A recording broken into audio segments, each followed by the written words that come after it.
Halo Sobat Dua, selamat datang di Dua Talk, Inspire to Inspire. Di episode ini, bersama saya Gede Agung Ari Laksmana Putra atau boleh dipanggil Ari, dari Fakultas Bisnis akan membawa atau membahas self-development lagi yang lebih mendalam, yaitu tentang setup habit. Di sini juga sudah ada salah satu dosen dari Fakultas Kependidikan dan Kependidikan dari Universitas Duta Wacana. Mungkin untuk Ibu silakan diperkenalkan dirinya. Ya. Halo semuanya, Sobat Dua. Perkenalkan, nama saya Anesti Budi R. Merawati. Saya biasa disapa Mera. Nah, betul sekali tadi Ari sudah memperkenalkan. Saya sehari-hari mengajar di Fakultas Kependidikan dan Humaniora di Prodi Pendidikan Bahasa Inggris atau sering disebut PBI begitu. Saya sudah mengajar sejak 2017, belum lama ya. Oke, jadi saya cukup baru di Duta Wacana. Lalu sebetulnya saya lama tapi baru gitu. Jadi saya sudah mulai ngajar sejak 2012 sebetulnya di UKDW. Saya kira itu ya Ari ya. Apalagi? Kita langsung masuk ke pertanyaan saja ya Bu ya. Oke. Baik. Ini pertanyaan pertama. Seven Habits. Yes. Seven Habits adalah salah satu model self help di mana difokuskan untuk kehidupan anak muda.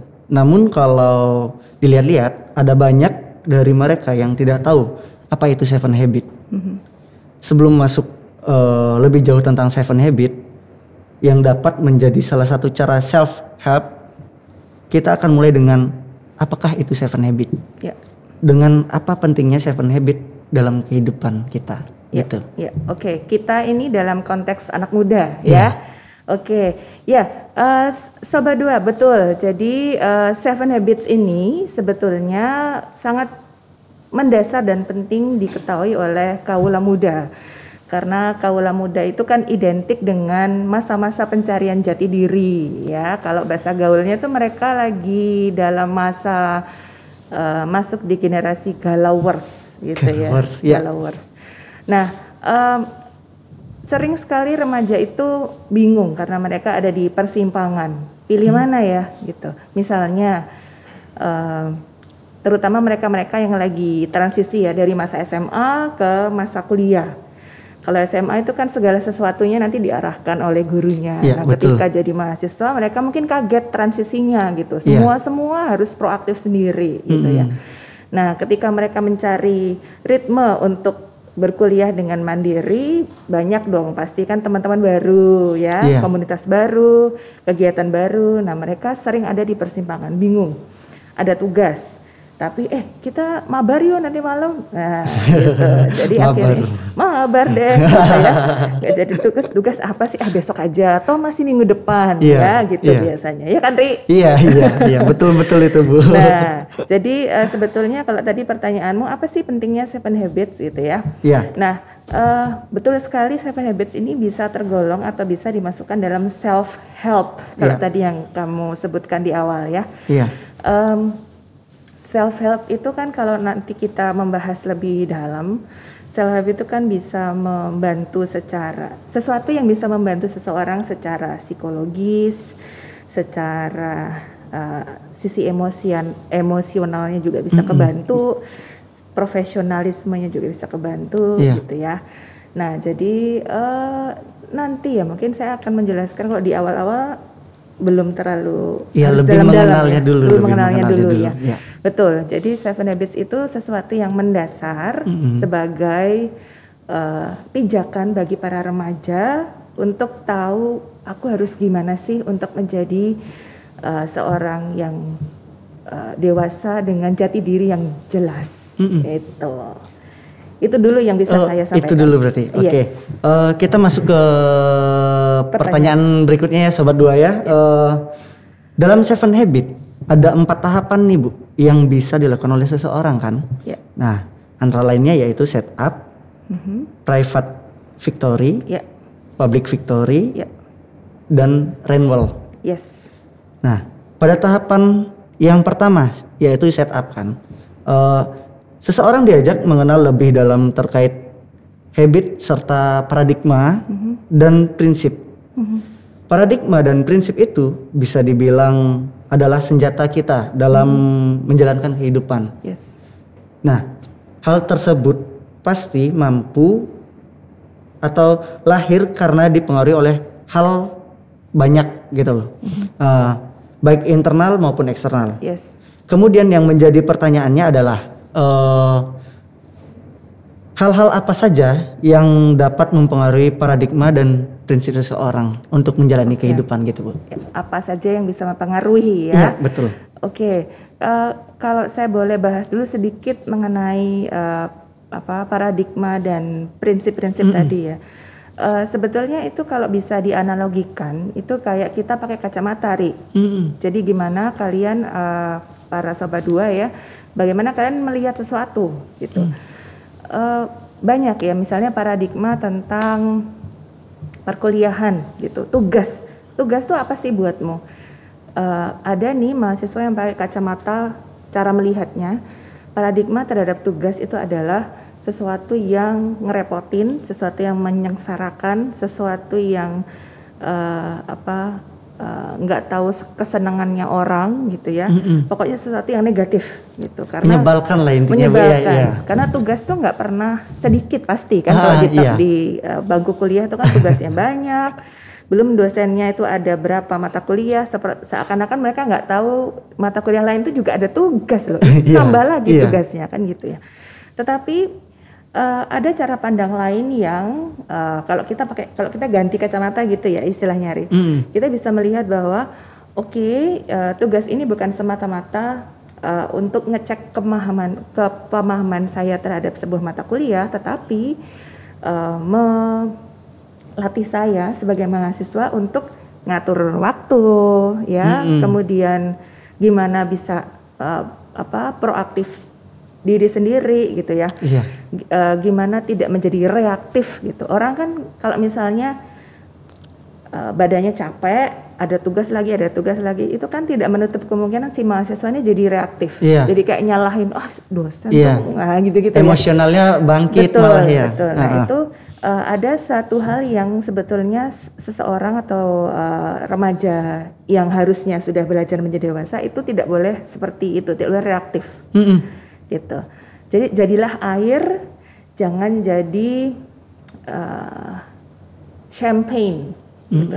Kamu tahu Valentino Rossi kalau menang di podium botol yang besar isinya apa? Champagne itu ya. Biasanya kan sebagai selebrasi mereka akan menggoyangkannya langsung habis itu dibuka keluar gitu kan.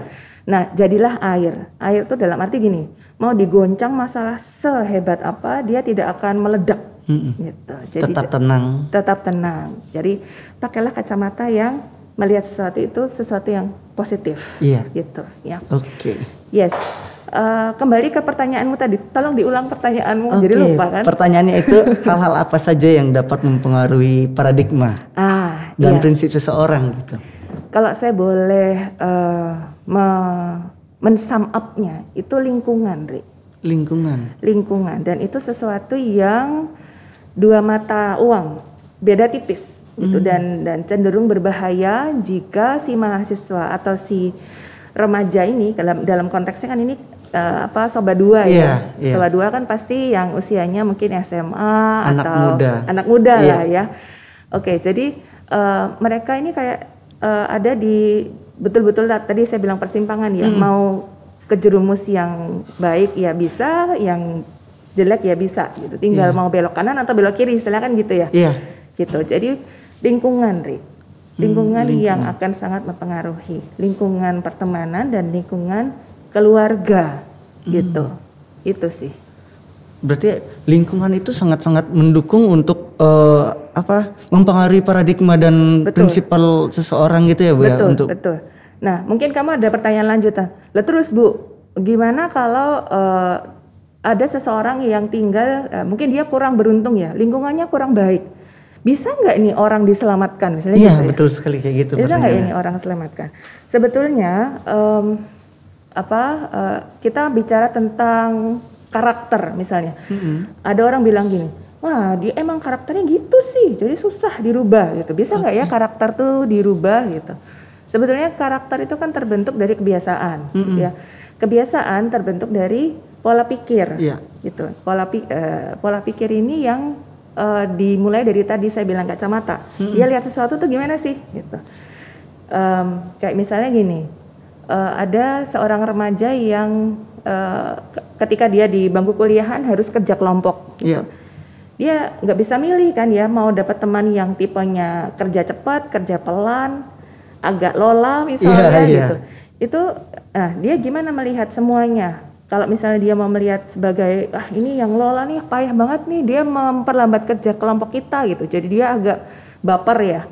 Terus jadi nggak seharusnya terjadi kan. Kalau teamwork kan harusnya kita harus melihat dia kan tipenya mungkin dia memang pelan, tapi kalau dia diminta untuk ngetik file wordnya bisa rapi, nah berarti dia cocok di kerjaan itu. Kita bisa melihat itu. Nah kembali ke ini sih Ri, sebetulnya biarpun lingkungannya seperti itu, misalnya tidak baik atau gimana, dia harus beres dulu urusan ke dalam sih. Urusan ke dalam diri sendiri dulu. Diri sendiri. Jadi kalau di dalam buku Seven Habits, ini saya bawa bukunya, teman-teman bisa lihat. Nah di dalam sini tuh ada sebuah gambar yang menganalogikan seseorang itu kayak pohon, Ri, gitu. Saya buka ya, ini ada gambarnya sih yang sangat menarik. Ini bagi teman-teman yang visual nih ya, bisa lihat. Jadi kita tuh kayak pohon, Ri, beneran. Gimana itu, Bu? Jadi gini, pohon itu dibagi 3 bagian. 3 bagian. Akar, badannya di tengah, lalu di atas ada ranting-ranting dan daun gitu ya. Nah, kita mau lihatnya dari bawah, dari akar dulu. Ini yang saya bilang tadi urusan ke dalam. Akarnya harus kuat dulu. Kalau akarnya nggak kuat ya nanti pasti kena bisa tumbang ya. Iya, betul. Kan? Nah, jadi yang di dalam ini nanti yang bisa dibilang oleh buku ini disebutnya adalah private victory. Gitu. Jadi gimana kita urusannya ke dalam. Kalau kita dalam belum beres, kalau ketika dia harus terpaksa berinteraksi dengan orang luar, pasti nggak mulus, gitu. Pasti banyak rintangan, gitu ya. Nah, jadi kalau saya boleh baca ya, pertama itu seseorang harus proaktif, kemudian seseorang itu harus berpikir dengan tujuan, dan yang terakhir seseorang tuh harus memprioritaskan apa yang penting dulu. Itu sih skala kuncinya. Prioritas ya, Bu ya. Betul. Kuncinya 3 itu dulu sih kalau untuk mahasiswa baru atau remaja-remaja yang akan segera masuk ke dunia perkuliahan. Gitu. Jadi bagi sobat 2 yang akan segera kuliah tahun depan, nah kalian harus ngecek dulu nih, udah beres belum ya saya private victory-nya. Gitu ya sobat 2. Lebih mengenali diri sendiri dulu ya, Bu ya, baru kita bisa menjalankan kehidupan kita seperti apa. Baik, kita masuk ke pertanyaan selanjutnya ya, Bu ya. Di dunia ini kan ada banyak sekali nih, Bu, metode self help yang kita kenal. Metode-metode yang ada tersebut seringkali ditawarkan kepada anak muda yang masih dalam tahap pencarian jati diri, terutama untuk sobat 2 nih yang mau merantau. Kita anak rantauan merantau datang ke Jogja. Bagaimana sih itu kan gitu kan ya, Bu ya? Dari berbagai metode self help yang ada, apakah ada suatu self help yang bisa dibilang negatif? Atau memang semua self help itu memiliki sifat positif? Dan mengapa bisa demikian? Silakan, Bu. Oke, terima kasih Ari. Sebelum saya jawab, sebetulnya kita perlu menyamakan persepsi dulu ya. Yang kita bicarakan mengenai self help di sini tuh apa? Apakah sebuah cara untuk membantu seseorang supaya lebih baik, atau caranya untuk menjadi lebih baik? Mana dulu nih? Cara mengenali cara membantu orang lebih baik, atau cara menjadi lebih baik gitu. Oke, caranya berarti ya. Caranya. Baik, ya, self help. Ada beberapa bagian yang perlu kita garis bawahi kalau ngomong tentang self help ya. Apakah self help yang mau dibantu itu secara emosional, atau secara psikologi, atau secara fisik, apalagi ada lagi yang lain, tunggu sebentar. Secara profesional kalau dia memang udah bekerja misalnya. Nah kalau untuk remaja saya rasa bukan hanya remaja ya, mahasiswa tuh nggak terima dibilang remaja, kami udah dewasa gitu ya. Ya, kalau saya boleh start, mereka itu lebih ke secara emosional dulu.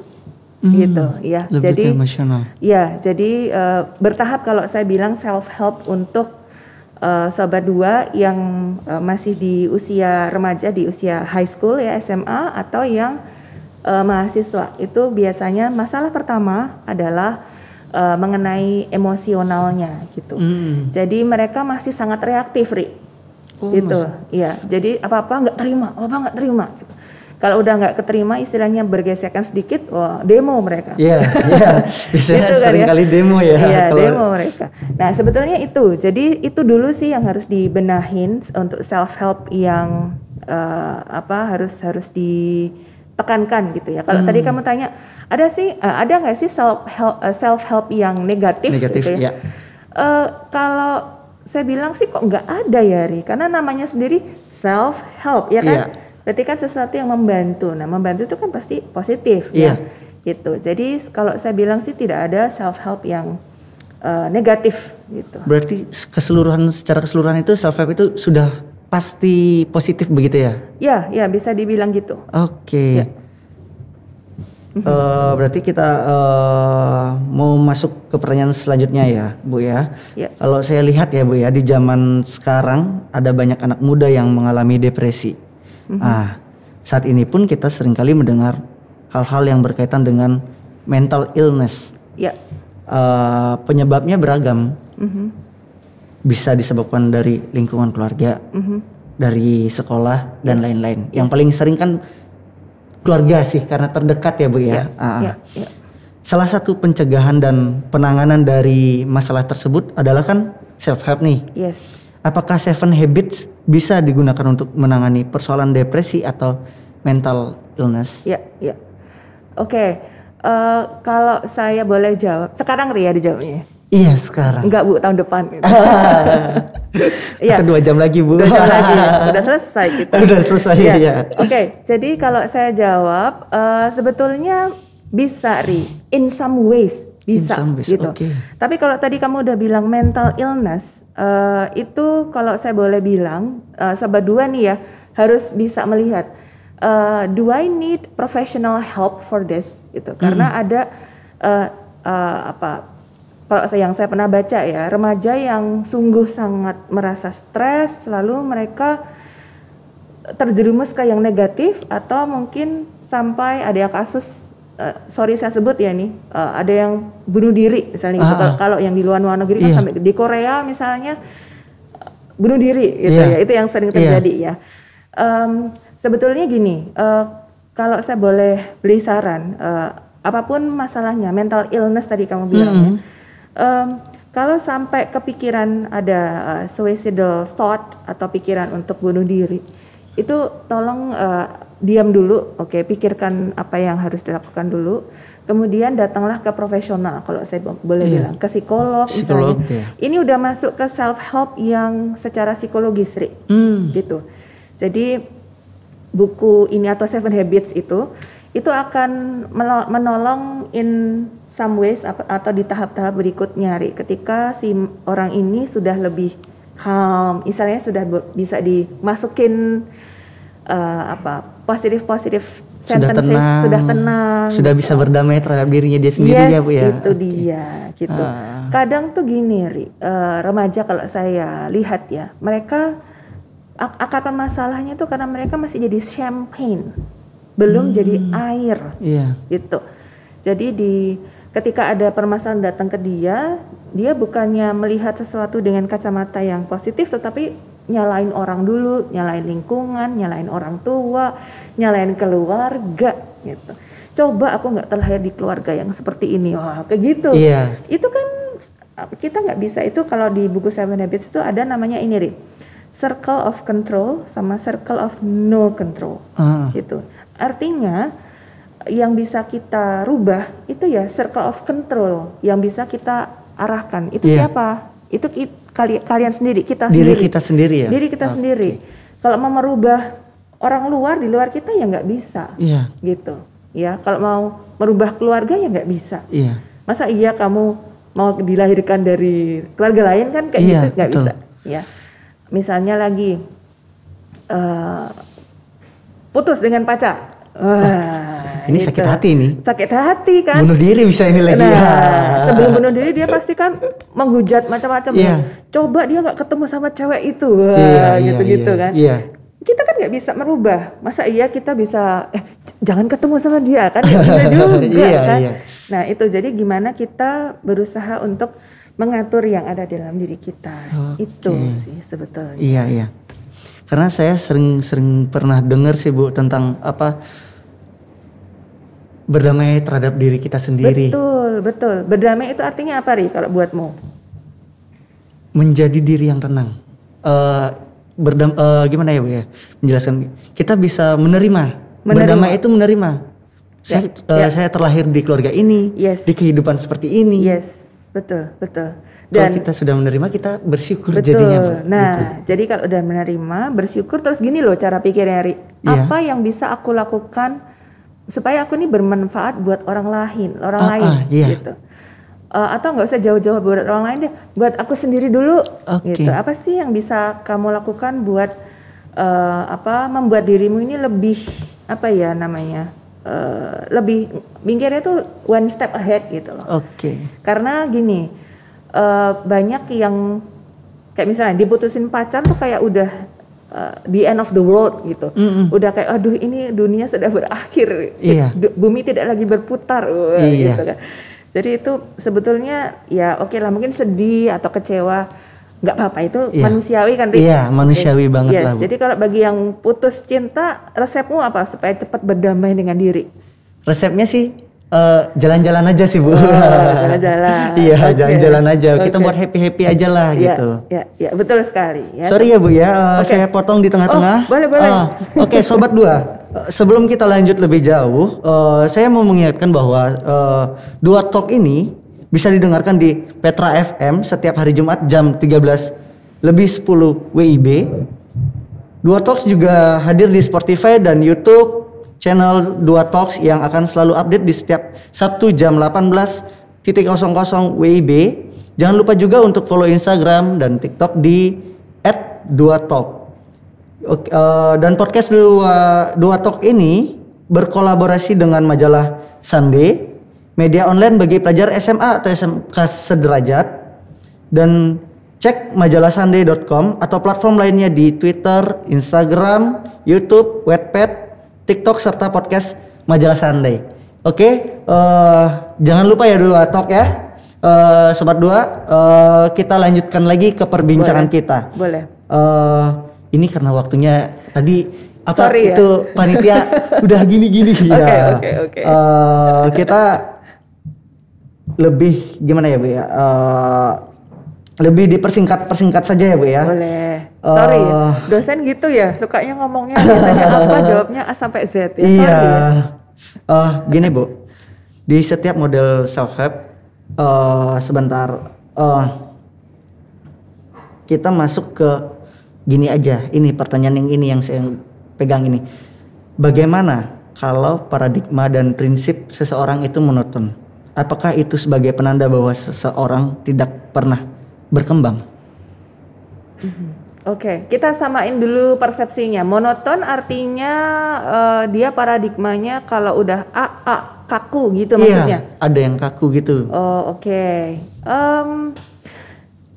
Kalau aku bilang sih tergantung paradigma apa dulu ya Ari. Misalnya kan seseorang itu membawa value yang dia pelajari dari keluarga, nilai-nilai keluarga gitu. Iya. Kalau saya sih percaya yang diajarin di keluarga itu pasti sesuatu yang baik, ya tentu kan? saja, Bu. Tentu saja ya. Jadi kalau misalnya nilai itu dia bawa terus sampai dia dewasa sesuatu yang baik di keluarga ya, dia bawa terus keluar, saya kira nggak bisa monoton ya, bagus juga gitu. Tapi catatan Rit, ada beberapa keluarga yang tidak sepenuhnya memberikan nilai yang positif. Oke. Nah, itu yang perlu juga kalian ini ya Sobat Dua, kalian saring gitu. Jadi ambil yang baik dan tinggalkan yang tidak gitu. Baik. Kalau aku bilang dipilah ya Bu ya. Dipilah. Iya. Betul. Oke. Ini kita masuk pertanyaan selanjutnya lagi. Boleh, ya Bu ya. silakan. Menjadi seorang dosen adalah pekerjaan yang selalu berkomunikasi dan selalu bertemu dengan anak muda nih. Ya. Seperti Ibu dengan saya kan begitu ya Bu ya. Yes. Setiap mahasiswa atau mahasiswi itu berbeda. Mereka memiliki habit, paradigma, dan prinsip mereka masing-masing. Ya. Namun, ketiga hal tersebut akan berubah seiring waktu dikarenakan lingkungan, pergaulan yang ada dalam kehidupan.